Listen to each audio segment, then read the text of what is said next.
Folks, so in this video, going to replace the Peerless Assassin 120 with a Silver Soul 110 white.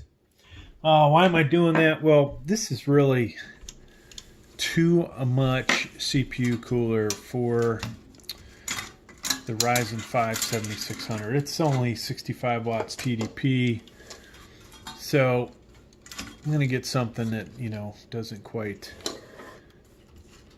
need this cooling capability. Now, wow, we really screwed something up here. Somehow got that stuck in there. So we'll pop that out. Now this is a really good CPU cooler. I'm gonna probably put it on one of my 12th gen CPUs. We may end up reusing some of the attachments. Wow, I stepped away for a while and forgot I was working on this. So we've got to go play bingo with the wife. So I've got to do this quick. Now you should probably never loosen it like I just did. So we're going to be putting a bunch of thermal paste on this again. Not going to spend a whole lot of time cleaning it. I just actually put thermal paste on there. So this is our Silver Soul white, and I just want to see if it will fit this kit that's on here. So if it does, oh, look at that. It will fit, folks. That's great news. All right, so I'm going to take this off. Notice the orientation of the brackets. On this motherboard, the mounting bracket is either double-sided.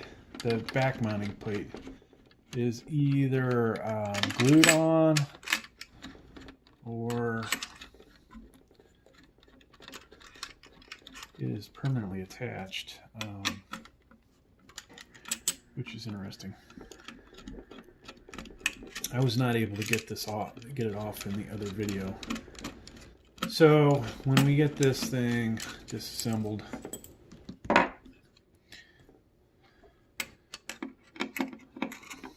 I will mention the back plate is the first thing you may have to put on.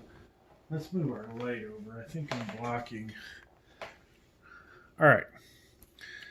So on the back, folks, this guy, normally these pop off, right? And mine is stuck on there. So if you have that plate, make sure you put it in. Obviously, it can go in one of two ways. But that would be the first step. Second step is going to be to put these purple spacers on. These are your AM5. All right, so the wife wants to go play bingo. You can already hear her. Already. So orientation, these go like this. And you hear that. I have to get this project done in 15 minutes. 15 minutes, folks. That's all the time I have. I think we'll be okay, though. Sometimes I just talk too much in these videos, right? So we're tightening these down. You can see I already have the RAM in. This motherboard only has 2 good RAM slots, and guess what? It took me a while to find them because I went to go put a 3rd and 4th stick in here, and boom, nothing.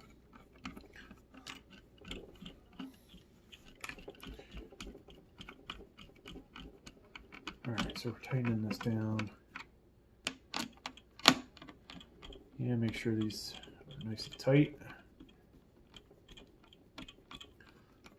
Now, what would suck is if the brackets that came with this don't fit, right? All right, so that guy is basically in there.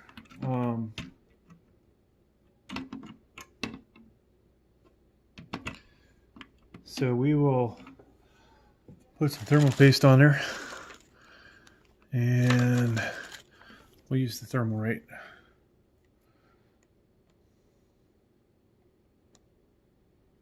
And it's getting to the end of the tube. All right, so drop that in. Now this probably came with white brackets. I don't hear anything in the box though, folks.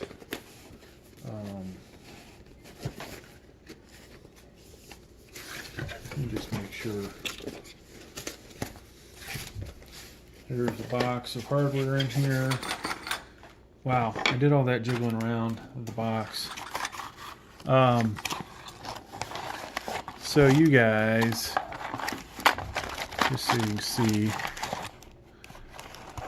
this does have very similar hardware in the box.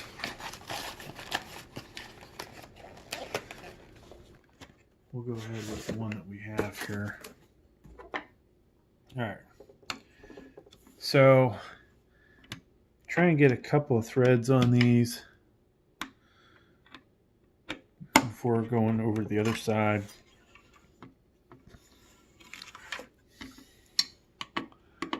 So I got one side good. Now I can start cranking these down, alternating.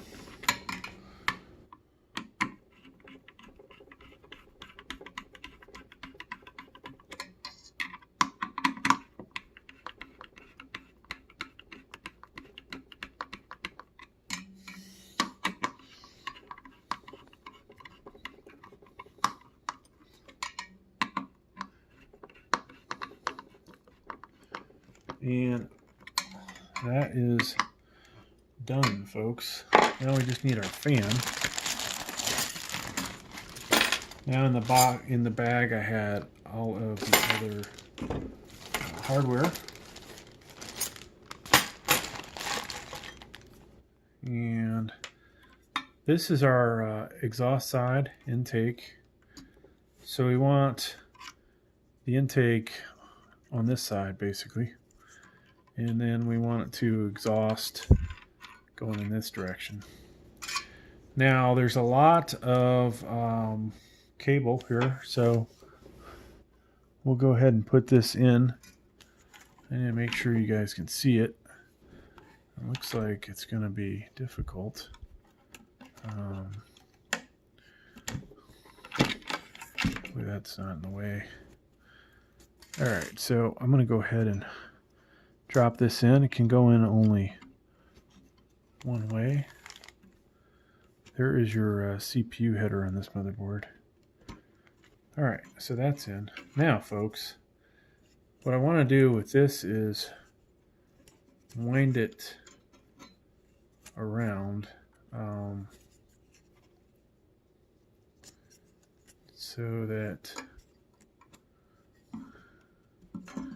it's not in my way. Yeah, I did that backwards.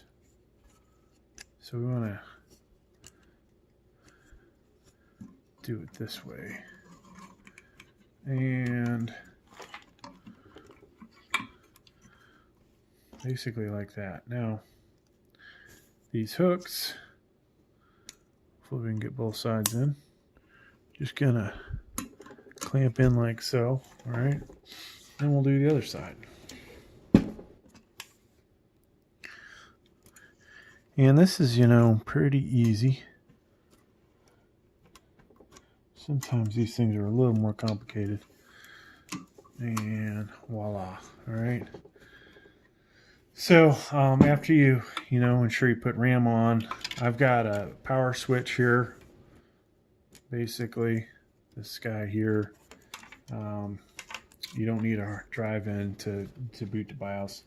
You will need to make this 24-pin connector and the 8-pin CPU connector, and it should start up Thanks for checking out the video. Please like, please subscribe.